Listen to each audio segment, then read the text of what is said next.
بنابراین بایستی که قرآن رو بهره مند شد ازش، خوند آیه به آیه، جز به جز. گفت یکی از بزرگان که من وقتی میرسم به الرحمن، بسم الله الرحمن الرحیم، به رحیم نمیرسم. رحمان یه باغه، میرم تو اون باغ و چندین ساعت تو اون باغ گردش میکنم. رحمان چیزی نیست که شما همینطوری که بر کلمه بر زبان بیارید بگذرید ازش. بنابراین از اون شراب ها که هست، که شراب های بسیار هست، واقعا هر کدومش آنچنان مستی ایجاد میکنه که نه سر و دستار نداند که کدام اندازه. ای خوش آن عاشق سرمست که در پای حبیب سر و دستار نداند که کدام اندازه. یکی شراب جاودانگی، یه خبری به شما میده، عما یتساءلون. این خبر همه رو مست میکنه، به گوش کسی نخورده، اگه بخوره مست میشن همه. این خبر رو هنوز نگرفتن از خبرگزاری ها، خبری است که همیشه تازه است. پرسیدن از تی.اس. الیوت که ادبیات چیه و هنر چیه؟ گفت ادبیات خبری است که هیچ وقت کهنه نمیشه، 1000 بارم بشنون باز خبر تازه است میشه. به ما گفته بودند که شما رو یه موجودی به نام مرگ میاد میخوره، بلع میکنه، مثل گرگ میمونه. از المنیت و انشبت از فارها الفیت کل تمیمتن لا تنفعو، برو میخوره. یه رسولی آمد گفت نه آقا، ما هم چقدر ترسیده بودیم، نگران بودیم، هنوزم همه نگرانن. یه رسولی آمد فرمود نه، کی گفتم چیزی؟ خبر آورد، نبأ عظیم اینه. گفتش که نه، کل نفس ذائقة الموت، یعنی هر نفسی مرگ رو میچشه. نگفته که کل موت ذائقة النفس. شما هستین که مرگ رو میخورین، چون چشیدن خوردن دیگه. مرگ نیست که شما رو میخوره، شما اصلا نمی گنجید در دهان مرگ. مرگ یه تجربه ایست از تجربیات شما، شما او رو میچشید و تجربه میکنید و ازش میگذرید، باش ملاقات میکنید. برای این شراب چقدر قیمت داره؟ تا کی آدم مست میشه؟ تا همیشه. هیچ وقت یه به هوش نمیاد که بخوان محتسبی بخواد او رو بگیرتش. شراب انس و دوستی. ما تنهاییم تو این عالم، کی با شماست؟ هیچ کس با شما نیست. پدر و مادر و زن و فرزند و اینا همه میذارن میرن، 4 روز با شما هستن، بعدا هم تازه هم موقع که با شما هستن در وجود خودشونن. هیچ کس نمیتونه وارد وجود شما بشه، شما تک و تنها هستین در این عالم. اون وقت یه نفر میاد میگه که و هو معکم اینما کنتم، او با شماست. این شراب معیت، حضور، که آدم حس بکنه که او حضور داره پیشه، دیگه هیچ وقت آدم تنها نیست، چون معیت او غیر از معیت خلقه. معیت او چنانه که از ما به ما نزدیکتره. و انواع شراب‌های دیگه که حالا یکی شراب زیبایی. سعدی گفتش که من از شراب این سخن مست، در اونجا که مشغول موعظه بوده در یه جایی که مستمعین خوبی هم نداشته، حالا ما خوشبختانه همه اهل ذوق و همه اهل دل هستن. اونجا میگه که در جامعه بلبک کلمه چند به طریق وعظ میگفتم، با طایفه افسرده دل مرده و راه از معنی به از صورت به معنی نبرده، دیدم نفسم در نمیگیرد و آتشم در هیزم تر ایشان اثر نمی کند. دریغ آمدم تربیت ستوران و آینه داری در محله کوران، ولی کندر معنی باز بود و سلسله سخن دراز.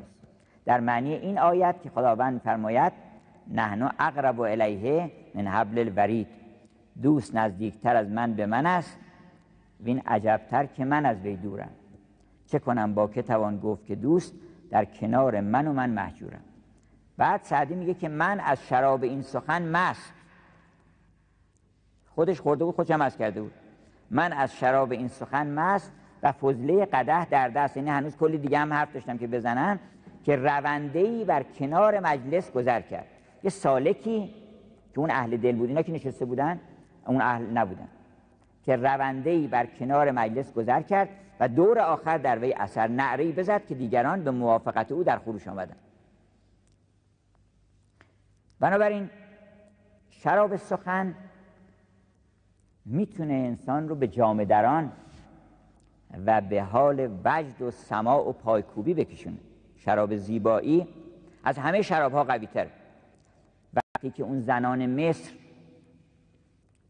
دعوت شدند و اون کارد رو داد دستشون و اون ترنج رو و ناگهان به یوسف گفتش که از پشت پرده بیرون بیا، فلما رأینه اکبرنه و قطعن ایدیهن و قلن حاش لله ما هذا بشر. وقتی دستشون بریدن بالاخره باید یه آخ میگفتن، نگفتن، مثلا غافل بودن از بریدن دستشون.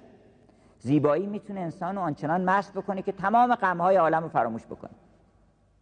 به قول سعدی جمله غمهای جهان هیچ اثر می نکند در من از بس که به دیدار عزیزت شدم. شراب زیبایی دست کم نگیرید، هنر رو دست کم نگیرید. هنر میتونه انسان رو از همه غصه های عالم فارغ بکنه. یه چنین شرابی است. قرآن رو میشه به چشم ادبیات نگاه کرد. اون وقت میبینید که تاج ادبیات جهان، نه از این بابت که ما مسلمونیم بالاخره همه چیزا اون باید بهترین باشه، نه، اول ایمان نداشته باشیم، بریم ایمان پیدا کنیم. اصلا قرآن رو یک بار شروع کنید بدون ایمان بخونید، چون ایمان قبلی که دارین شما همه رو قبول میکنید خود به خود. اون ایمان مال شما نیست، اون مال پدر مادرتونه. هر کسی باید خودش ایمان بیاره. هر کسی بایستی که بره دور عالم بگرده، گفت آفاق را گردیدم، من این کار کردم، آفاق را گردیدم، مهر بتان ورزیدم، بسیار خوبان دیدم اما تو چیز دیگری. دل من گرد جهان گشت و نیابید مثالش، به که ماند، به که ماند، به که ماند، به که ماند. به هیچ کس نماند. هیچ کتابی به این مرتبه نیست، به این درجه از کمال نیست. از هیچ کتابی اینقدر بهره و برکت به آدم نمیرسه. و اگر بخواید شما تو تمام ادبیات جهان بگردید، یه داستان کوتاه، شورت استوری میگن فرنگی، اگر یه داستان کوتاه انتخاب بکنید، بهترینش انتخاب بکنید، از گیدو موپاسان، از چخوف، از نمیدونم او هنری، اینا که داستان نویس کوتاه بودن، داستان کوتاه نویس بودن، وقت بذارید بغل داستان یوسف، مثلا رنگ میبازن همشون. چقدر لطایف تو این 10-12 صفحه جمع شده خدا میدونه. یه داستانی 10 صفحه است. هر چی شما به عمقش میرید میبینید تموم نمیشه. چقدر میشه دربارش حرف زد خدا میدونه. ان فی یوسف و اخوته آیات للسائلین. چه درس ها، چه حکمت ها. یه دوره فلسفه عرفان، اونجا که وسط زندان نشسته یوسف، زندان همین عالمه، ناگهان میبینید که اینجا زندان پس اون زندان نیست. یکی از خدمات ادبیات اینه که همه چیزا رو نقد کرده، نسیه وجود نداره. شنیدی تو رخ نسیه ز قرص ماه تابنده؟ قرص ماه تابنده که نمیگه برو پرچه بر داره میدرخشه. این نقده. داستان یوسف مال قدیم نبوده، داستان شماست. داستان فرعون هم داستان ماست. داستان نمرود هم داستان ماست. در تو نمرودی است در آتش مرو، رفت خواهی اول ابراهیم شو. ای عجب آن قصه احوال توست، تو بر آن فرعون برخواهیش بست. داستان همش داستان خودمونه. هر چی که در قرآن هست خطاب به شماست اصلا.